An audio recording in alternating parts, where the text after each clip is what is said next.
Hello नमस्कार प्यारे बच्चों, कैसे हैं आप सभी। आई होप कि आप सभी स्वस्थ जबरदस्त एवं बिंदास होंगे।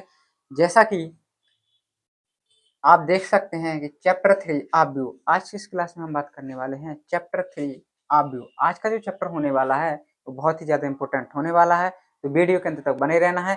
आज की इस क्लास में हम 10 महत्वपूर्ण बहुविकल्पी प्रश्नों के बारे में चर्चा करने वाले हैं, जो कि यूपी बोर्ड एग्जाम 2026 के लिए बहुत ही ज़्यादा महत्वपूर्ण होने वाले हैं। तो चलिए इसी के साथ हम आज का वीडियो शुरू करते हैं। ये रहा हमारा पहला क्वेश्चन।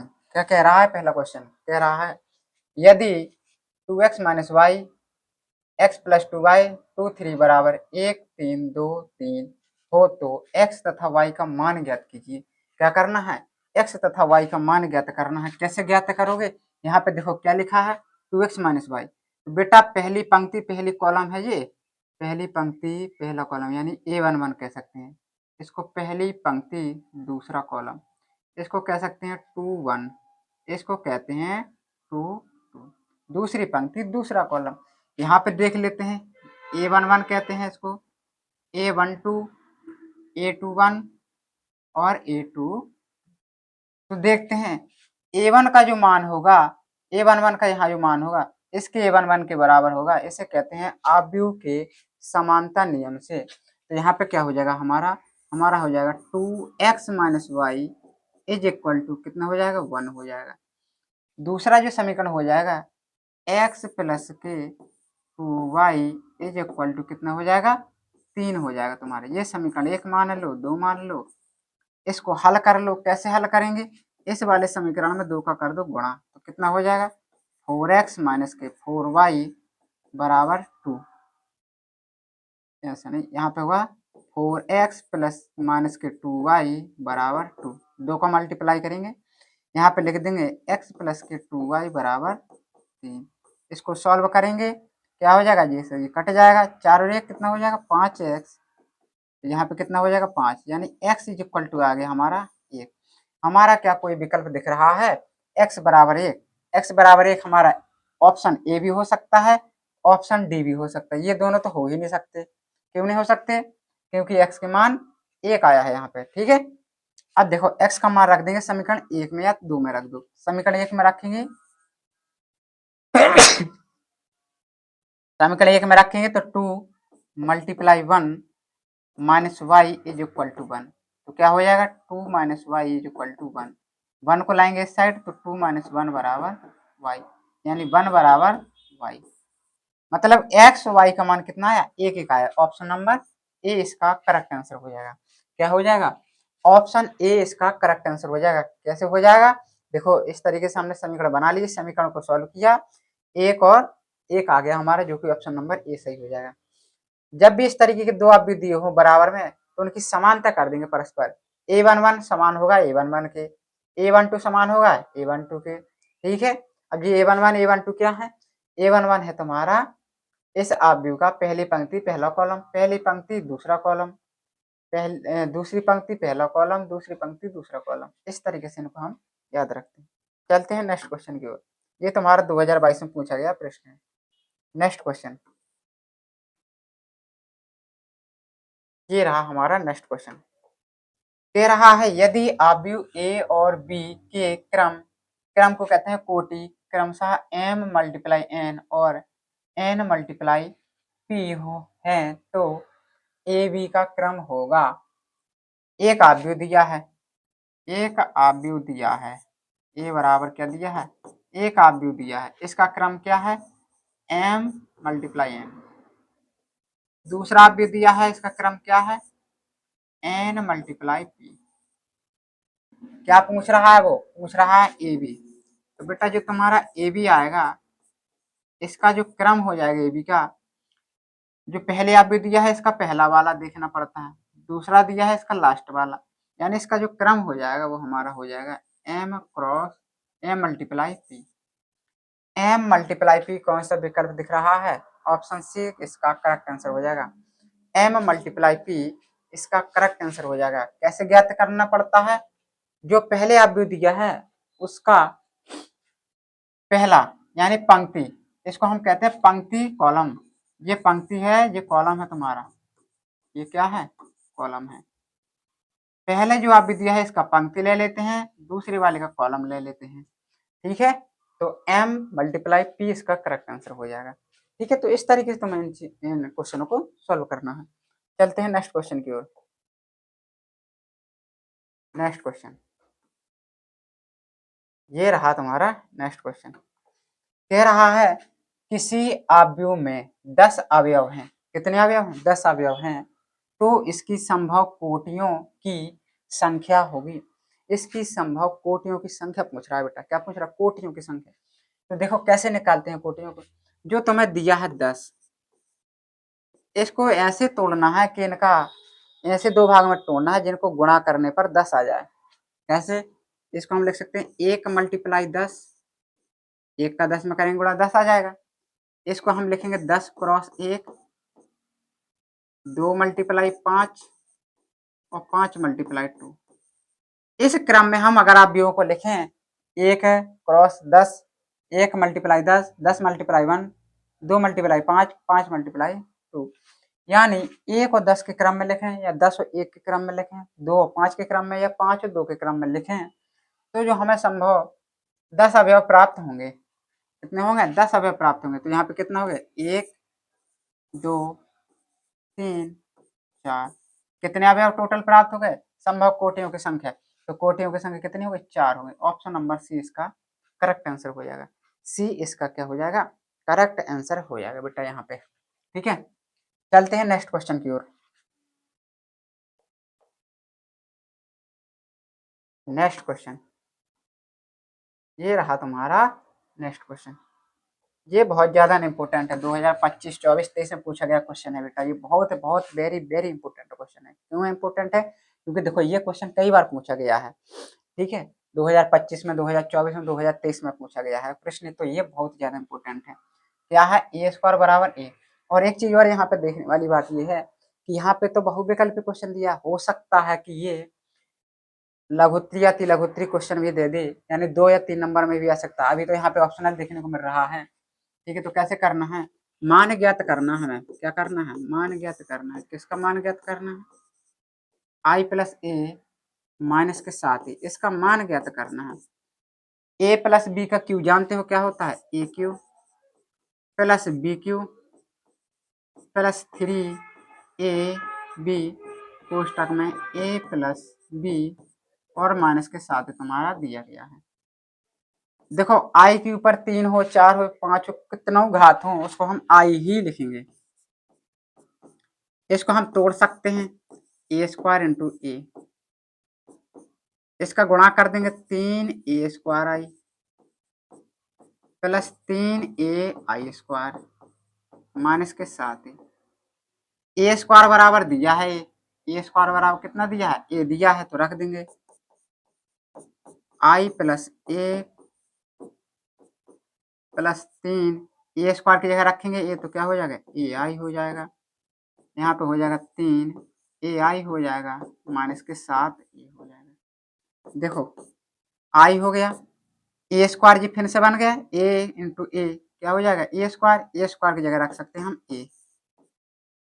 एक चीज और ध्यान देना है कि आई में, जो कि यहाँ तत्समक अवयव है, आई में अगर ए का गुणा करेंगे तो हमेशा ए ही आएगा, या बी का गुणा करेंगे आई में तो बी ही आएगा। मतलब आई का किसी भी संख्या में गुणा करेंगे तो वही संख्या आ जाएगी।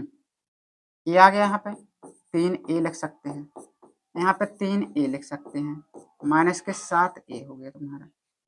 देखो 3 और 3 6 और 1 7, तो यहाँ पे हो जाएगा 7 ए माइनस 7 ए, 7 ए से 7 ए खत्म, क्या आ जाएगा हमारा आई, जो कि हमारा करेक्ट आंसर होने वाला है। ऑप्शन नंबर कौन सा हो जाएगा, ऑप्शन नंबर सी इसका करेक्ट आंसर हो जाएगा बेटा, ठीक है। तो इस क्वेश्चन को बहुत अच्छे तरीके से कंप्लीट करना है, जो कि तुम्हारे यूपी बोर्ड एग्जाम 2026 के लिए बहुत बहुत ही ज्यादा महत्वपूर्ण होने वाला है। चलते हैं नेक्स्ट क्वेश्चन।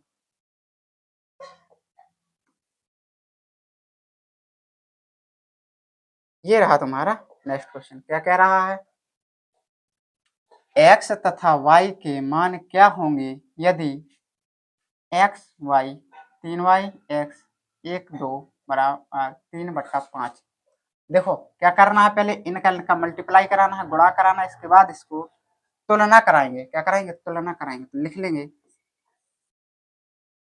x लिखा है, 3y लिखा है, y लिखा है, x लिखा है, 1 लिखा है, 2 लिखा है, 3 लिखा है, 5 लिखा है। ठीक है, करो गुणा। x का करेंगे 1 में, x हो जाएगा। गुणा कैसे करते हैं? पंक्ति वाई कॉलम गुणा करते हैं। पहली पंक्ति का इसमें करेंगे, x का इसमें, प्लस का चिन्ह लगाएंगे, 2y। ठीक है, खत्म बात। इसका करेंगे इसमें तो 3y, इसका करेंगे इसमें 2x, बराबर हो जाएगा 3, 5। अब इसकी तुलना कराएंगे। क्या कराएंगे? तुलना कराएंगे तो तुम्हारे समीकरण बन जाएंगे x प्लस की 2y बराबर 3। यहाँ पे बन जाएगा तुम्हारा 3y प्लस के 2x इज इक्वल टू 5। इसको हम लिख सकते हैं 2x प्लस के 3y बराबर 5। इसमें समीकरण 1 मान लो, इसको समीकरण 2 मान लो। समीकरण 1 में करा दो 2 का गुणा, कराएंगे तो क्या हो जाएगा? 2 दूनी 4 और 2,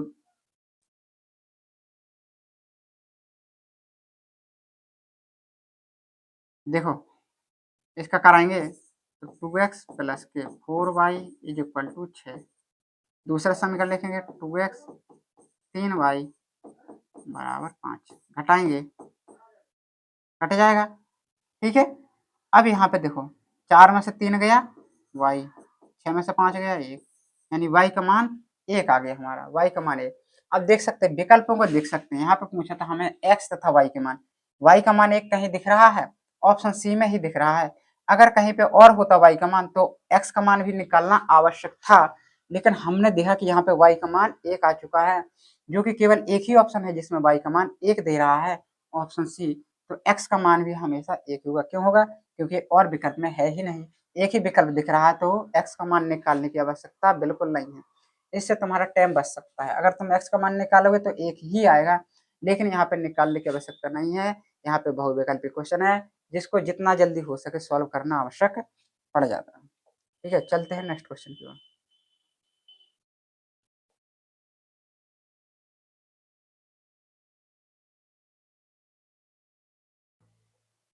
देखो क्या दिया है, a बराबर दिया है, b बराबर दिया है, बी ए पूछ रहा है। यहाँ पे क्या पूछ रहा है? बी ए। एक चीज यहाँ पे ध्यान देने वाली बात ये है कि ए बी बराबर बी ए हम नहीं लिख सकते हैं। यहाँ पे ये हमेशा याद मत रखना कि छोटे से पढ़ते आए हो कि 3 मल्टीप्लाई 2 करोगे या 2 मल्टीप्लाई 3 करोगे तो आना तो 6 बराबर 6 ही है। ये वहां पे सही हो जाता है, लेकिन यहाँ पे आप भी हम पढ़ रहे हैं, आप भी में ऐसा बिल्कुल नहीं होता है कि ए और बी का गुणा करोगे और बी और ए का गुणा करोगे, यानी ए पहले बी बाद में इनका गुणा करोगे और बी पहले ए बाद में इनका गुणा करोगे तो दोनों समान आए, ऐसा संभव बिल्कुल नहीं है। दोनों अलग अलग आ सकते हैं, समान भी आ सकते हैं, लेकिन समान आने की संभावना बहुत कम होती है। ठीक है, तो यहाँ पे इस चीज का ध्यान देना। तो हमें करना है बी ए, बी ए,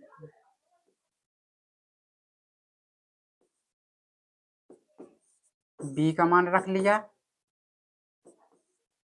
ए का मान, ठीक है, बी का मान लिख लिया, ए का मान लिख लिया। इनका करेंगे हम सॉल्व, इनको सॉल्व करेंगे। अभी हम गुणा वाला कर चुके हैं ना, कैसे करेंगे? एक का करेंगे 0 में, 0 हो जाएगा। 0 का करेंगे 1 में, प्लस का 0 हो जाएगा। 1 का करेंगे 1 में, 1 हो जाएगा। 0 का करेंगे 0 में, इसका करेंगे 0 में, 0 हो जाएगा। इसका करेंगे माइनस का 1, इसका करेंगे 0 हो जाएगा। इसका करेंगे 0 हो जाएगा। यानी जो हमारा आएगा आंसर 0 0 0 हो जाएगा। यहाँ पे -1 हो जाएगा, यहाँ पे 1 हो जाएगा, यहाँ पे 0 हो जाएगा। ये हमारा करेक्ट आंसर हो जाएगा बेटा। ठीक है, तो यहाँ पे इस चीज को ध्यान देना है कि यहाँ पे बी ए पूछा गया था। यहाँ पे ये मत कर लेना कि ए का मान लिखा तुरंत तुरंत बी का मान लिखा। इनको हम सॉल्व करेंगे तो आवश्यक नहीं है कि हमारा उतना ही आएगा, थोड़ा करके भी देख सकते हो चाहे तो। ए भी कर लो, लिखेंगे 0 1 1 0 1 0 0 -1, करेंगे इनको सॉल्व। 0 का किया 0, 1 का किया 0, 0 का करेंगे 0, इसका करेंगे -1, इसका करेंगे 1, इसका करेंगे 0, इसका करेंगे 0, इसका करेंगे 0। यानी हमारा जो आंसर आया 0 1 -1 0। क्या ये दोनों समान हैं? कहोगे बिल्कुल समान नहीं है। देखो क्यों? संख्या भले ही सेम आई हो लेकिन चिन्ह तो देखो, चिन्ह यहाँ पे माइनस है और यहाँ पे प्लस है, तो दोनों समान नहीं है। वही तो हम बताए हैं। क्या बताए हैं? कि B A does not equal B A. दोनों समान आए ये आवश्यक बिल्कुल नहीं है।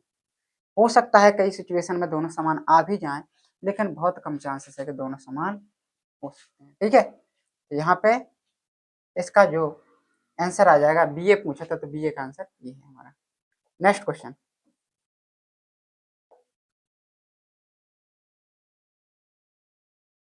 ये रहा हमारा नेक्स्ट क्वेश्चन। क्या है? आव्यूह ए तथा बी एक दूसरे के व्युत्क्रम होंगे केवल यदि ए और बी के व्युत्क्रम होंगे। तो यहाँ पे जो करेक्ट आंसर हो जाएगा वो हमारा ऑप्शन डी हो जाएगा। क्यों हो जाएगा देखते हैं। ए बी बराबर बी ए बराबर आई। अगर हम ए बी बराबर आई मान ले तो क्या गलत कर सकते हैं? बिल्कुल गलत नहीं कर रहे हैं बेटा, बिल्कुल सही कर रहे हैं। बी बराबर क्या हो जाएगा? आई बटा ए। बी बराबर हम लिख सकते हैं आई ए इनवर्स। आई का ए इनवर्स में गुणा करोगे, आई का बी में करोगे, आई का सी में करोगे, किसी में भी करोगे वही आ जाएगा। यानी बी बराबर ए इनवर्स, यानी बी बराबर हम लिख सकते हैं इसको 1/a। क्या ये व्युत्क्रम है? बिल्कुल व्युत्क्रम है। इसको देख लेते हैं क्या हो जाएगा। ए बराबर इसको ले जाओ बटे में, ए बराबर आई बी इनवर्स। ए बराबर क्या हो जाएगा? B inverse. ए बराबर क्या हो जाएगा? 1/b। क्या दोनों एक दूसरे के व्युत्क्रम हैं? तो कहोगे हाँ बिल्कुल है भाई, व्युत्क्रम दिखाई है, लिखा है, दिखाई है। देखो किया है ना हमने। बी बराबर 1/a आ गया, ए बराबर 1/b आ गया। दोनों एक दूसरे के व्युत्क्रम स्पष्ट तरीके से हम देख सकते हैं। ठीक है, तो इसका करेक्ट आंसर हो जाएगा ऑप्शन डी, इसका करेक्ट आंसर हो जाएगा। नेक्स्ट क्वेश्चन, ये रहा हमारा नेक्स्ट क्वेश्चन। क्या कह रहा है? ए बराबर cos alpha sine alpha cos alpha A plus A dash बराबर आई। तो अल्फा का मान पूछ रहा है। क्या पूछ रहा है? अल्फा का मान। ए का मान दिया है। देखो यहाँ पे नई चीज आई हमारी, ए डैश कैसे निकालना है। ए डैश बेटा जब भी निकालना होता है तो पंक्ति को कॉलम में लिख देंगे। ये पंक्ति है, इसको कॉलम में लिखना है। कॉलम में किस तरीके से? कॉस अल्फा, ये माइनस के साइन अल्फा यहाँ आ जाएगा। इसको लिखना है कॉलम में, तो साइन अल्फा हो जाएगा और यहाँ पे हो जाएगा कॉस अल्फा। बात clear?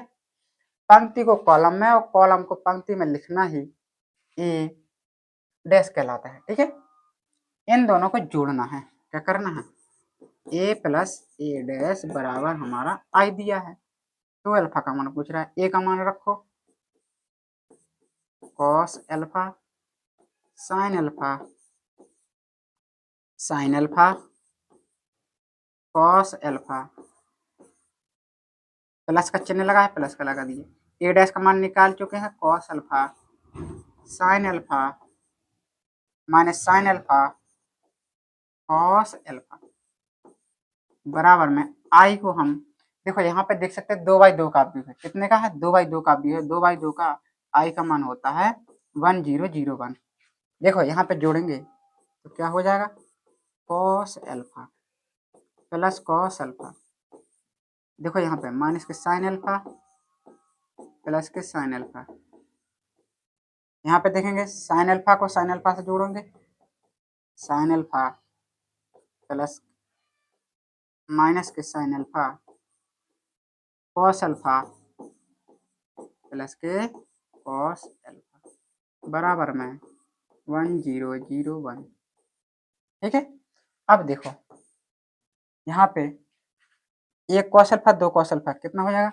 2 cos alpha 2 cos alpha. यहाँ पे हो जाएगा तुम्हारे 0। देखो साइन अल्फा कट जाएगा 0। यहाँ पे तुम्हारे 0 बचा, यहाँ पे 2 कॉस अल्फा बचा, यहाँ पे दिया था तुम्हारा 1001। इनकी हम तुलना कराएंगे आपस में। क्या कराएंगे? तुलना कराएंगे, समानता कराएंगे। तो क्या हो जाएगा हमारा 2 कॉस अल्फा बराबर कितना हो जाएगा 1 हो जाएगा। कॉस अल्फा बराबर क्या हो जाएगा 1/2 हो जाएगा। कितने का मान है जी हमारा, कितने का मान है 60 का मान है। कितने का मान है 60 का, यानी लिख देंगे कॉस π/3। ठीक है, क्या लिख देंगे π/3। कॉस से कॉस कट जाएगा, अल्फा बराबर आ जाएगा π/3। इसका करेक्ट आंसर हो जाएगा। π/3 कहाँ है, ऑप्शन नंबर बी इसका करेक्ट आंसर हो जाएगा। क्या हो जाएगा, ऑप्शन नंबर बी इसका करेक्ट आंसर हो जाएगा बेटा। चलते हैं नेक्स्ट क्वेश्चन।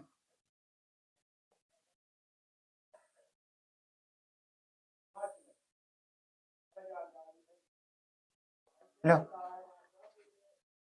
समान कोटि के दो दिए गए अवयवों ए तथा बी के लिए उपयुक्त कथन होगा। क्या होगा, उपयुक्त कथन होगा, ये पूछ रहा है। कैसे निकालेंगे, समान कोटि के दो दिए गए अवयवों ए व बी के लिए सत्य कथन होगा। एक चीज याद दे देना, क्या हो जाएगा बी डैश ए डैश हो जाएगा। जब कोष्टक के अंदर प्रवेश करेगा जो डैश, तो इनका बदल जाएगा, पैटर्न बदल जाएगा, ए बी से बी ए पहुंच जाएगा, बी डैश ए डैश। एक चीज और ध्यान देना है, अगर 2 बार डैश चढ़ा हो तो पूरे तरीके से हट जाएगा। क्या हो जाएगा, पूरी तरीके से हट जाएगा। ठीक है, तो यहाँ पे पूछा गया था सत्य कथन। देखो इसमें तो पैटर्न चेंज नहीं कर रहा है, ये तो गलत हो जाएगा। यहाँ पे देखो, यहाँ पे तो बार ही खत्म कर दीजिए, ये भी गलत हो जाएगा। यहाँ पे जो करेक्ट आंसर हो जाएगा ऑप्शन सी इसका करेक्ट आंसर हो जाएगा। क्या हो जाएगा, ऑप्शन सी इसका करेक्ट आंसर हो जाएगा बेटा। ठीक है, इन चीजों को नोट कर लेना है। नेक्स्ट क्वेश्चन ये है, यदि एक आव्यूह सममित तथा विषम सममित दोनों ही हैं तो ए एक विकर्णाव्यूह है। देखो कोई, ठीक है, अगर ये हमारा आई जे के क्रम का है, ठीक है, किस क्रम का है, आई जे का क्रम का है, यानी ए आई जे बराबर ए आई जे, ए डैश बराबर ए डैश। और जब परिवर्ताव्यूह है, विषम सममित है, और ये क्या कह रहा है, विषम सममित है। जब सममित है तो सममित की शर्त होती है कि ए डैश इज इक्वल टू ए, ये हमारी शर्त होती है सममित की। सममित ये है माइनस ए, यानी विषम सममित अवयव। क्या है, विषम सममित, विषम सममित अवयव है। ठीक है, तो यहाँ पे हो जाएगा माइनस के ए आई जी। समीकरण 1 समीकरण 2, इन दोनों को जोड़ दिया जाए तो 2i j, देखो जी प्लस का है जी माइनस का है, दोनों जोड़ेंगे तो 0 हो जाएगा, यानी ए आई जे इज इक्वल टू 0। यानी यानी हमारा क्या आ जाएगा, जो कह रहा है यदि एक अवयव सममित तथा विषम सममित दोनों ही है तो ए एक वर्गाव्यूह होगा, ए एक शून्य अवयव होगा। क्या हो जाएगा, शून्य अवयव। देखो शून्य आया है ना, तो ए हमारा या जो अवयव होगा जो सममित तथा विषम सममित दोनों ही हैं, तो कैसा होगा, वो शून्य अवयव होगा बेटा। कैसा होगा, शून्य अवयव होगा। तो इस प्रकार से आज की क्लास में हमने मोस्ट इंपोर्टेंट बहुविकल्पी क्वेश्चनों को कंप्लीट किया है, जो तुम्हारे यूपी बोर्ड एग्जाम 2026 के लिए उपयोगी होने वाले हैं। ठीक है, मिलते हैं नेक्स्ट क्लास में।